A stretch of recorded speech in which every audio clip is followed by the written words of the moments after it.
YouTube, what's going on? It's M White here, 505RC. This is part 2 video for the EMaxx build. So what you see here, I have completely torn it down. We're down to nothing but screws and parts. I have taken the chassis parts already and washed those. All the gray components will be dyed black. And you know, of course, we're going to use our favorite dye.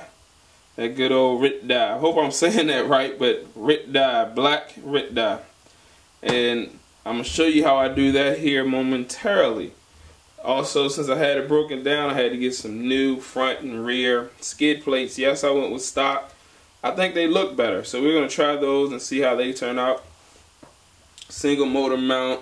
I went back to the factory shocks. I got a brand new set of factory shocks. I want to try an experiment where I change out my springs and the shock oil.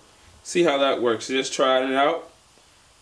Other than that, we got our aluminum turnbuckles, and I got my 17mm hex adapter. So we're going to go ahead and get started on dyeing these parts, and I'll show you how I do it. First thing I'm going to do is tie a string to all the parts I want to dye, because I got a lot of parts here and I don't want to get my hands changing color. So I'm going to tie this string and get ready to dye some parts.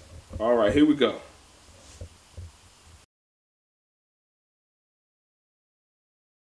Alright, so I've tied the string to all my parts that I actually want to dye black. Here's the dye, and here is my bucket of hot water.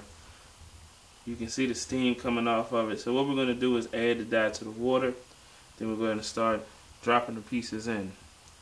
Now, as you see, I got black carpet, so I don't have a problem with doing it in here.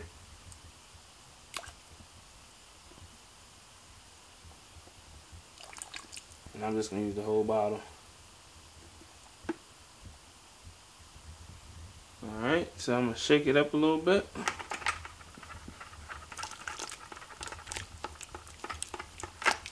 Alright, and what we're going to do, we're going to start dropping in my parts.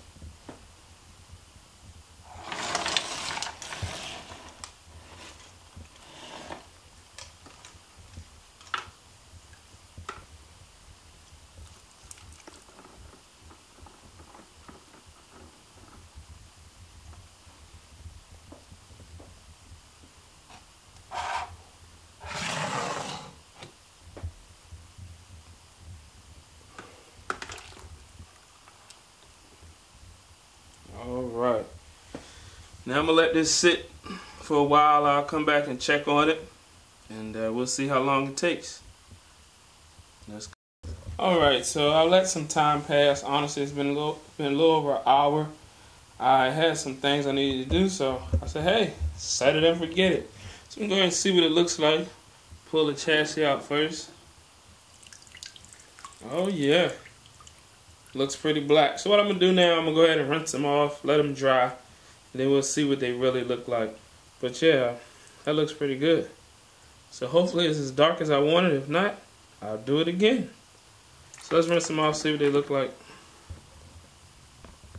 Alright, so everything is dried now. I still have to cut the strings off, but it actually turned out pretty good. Everything's nice and dark.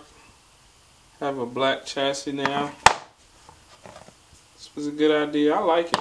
Looks nice and dark and black. So let me show you. This is the motor cover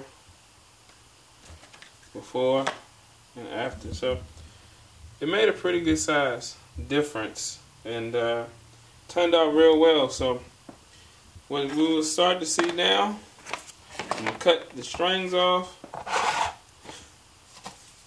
and we'll get ready to start reassembling. I got to pick up some shock oil and go ahead and start changing things up. But the dye job went well. Thanks a lot, RIT Dye. Again, I hope I'm saying that right. If not, feel free to correct me. And stay tuned. This is ending up part 2. Part 3 coming soon. So here we go. 505RC.